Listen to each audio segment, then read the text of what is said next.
നമസ്കാരം, ഞാൻ നിയുക്ത പ്രവീൺ. പാകിസ്ഥാന് ഇത് തിരിച്ചടികളുടെ കാലം. ഓപ്പറേഷൻ സിന്ദൂറിലൂടെ പാകിസ്ഥാൻ ഭീകര കേന്ദ്രങ്ങൾ ഇന്ത്യ അടപടലം ഇല്ലാതാക്കിയ വാർത്ത നമ്മൾ ആഘോഷിച്ചതാണ്. പാകിസ്ഥാൻ ഇതിലും വലിയ തിരിച്ചടി കിട്ടാനില്ല. എന്നാൽ പാകിസ്ഥാന്റെ മർമ്മം നോക്കി വീണ്ടും അടികിട്ടിരിക്കുകയാണ്. ഇപ്പോൾ ഇന്ത്യയുടെ വകയല്ല, ബലൂചിസ്ഥാന്റെ വക.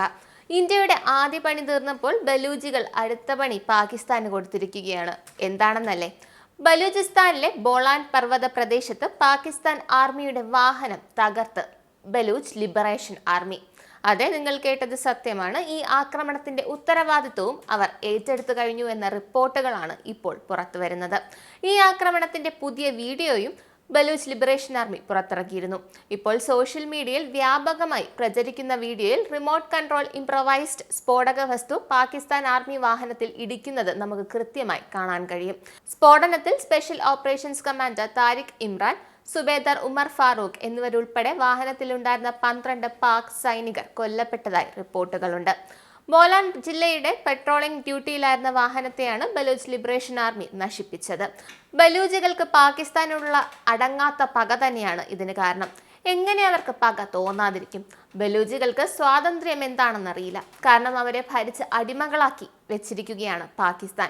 അതേപോലെ വലിയ പ്രകൃതി സമ്പത്തും ഭൂവിഭവങ്ങളും ഉള്ള പ്രദേശമാണ് ബലൂചിസ്ഥാൻ. ഇതെല്ലാം ഉപയോഗിക്കുന്നത് അനധികൃതമായി പിടിച്ചടക്കി വെച്ചിരിക്കുന്നത് പാകിസ്ഥാനാണ്. എന്നിട്ട് ബലൂജികളുടെ അവസ്ഥയോ മുഴുപട്ടിണി. അവർ ആഗ്രഹിക്കുന്നത് പോലെ ജീവിക്കാനോ അവർക്ക് സ്വന്തമായത് ഉപയോഗിക്കാനോ അവർക്ക് പറ്റില്ല. സ്വന്തം ജനങ്ങളോട് പോലും, അതായത് ബലൂജികളോട് പോലും പാകിസ്ഥാന് കരുണയില്ല. എന്നിട്ടാണോ ഇന്ത്യക്കാരോട്? ദയയും കരുണയും ഇല്ലാത്തവർക്ക് അവരുടെ പ്രവൃത്തി തന്നെയാണ് തിരിച്ചു കിട്ടുക. അതുതന്നെയാണ് പാകിസ്ഥാന് ഇപ്പോൾ കിട്ടിക്കൊണ്ടിരിക്കുന്നത്. ഇന്ത്യൻ സൈന്യം പാകിസ്ഥാൻ തീറ്റിപ്പോറ്റിയ ഭീകരവാദികളെയാണ് കൊന്നൊടുക്കിയതെങ്കിൽ ബലൂജികൾ പാകിസ്ഥാൻ സൈന്യത്തിന് നേരെയാണ് ആക്രമണം നടത്തിയത്. ഇതെന്തായാലും പാകിസ്ഥാന് ഒരു അടി തന്നെയാണ്. നന്ദി, നമസ്കാരം. നിങ്ങൾക്കും ആനന്ദ മീഡിയയുടെ പ്രേക്ഷകരിൽ ഒരാളാകണ്ടേ? യൂറോപ്പിലും US-ലും ആഫ്രിക്കയിലുമടക്കം പ്രവാസികൾ ഉള്ളയിടങ്ങളിലൊക്കെ ജനപ്രിയ ചാനലുമായി ആനന്ദ് മീഡിയ ഒപ്പമുണ്ട്. ഏഷ്യാനെറ്റ് ഫ്ലവേഴ്സ് അടക്കം നിങ്ങളുടെ വിരൽത്തുമ്പിലെത്തും. ആദ്യം റോക്കു ബോക്സ് സ്വന്തമാക്കുക.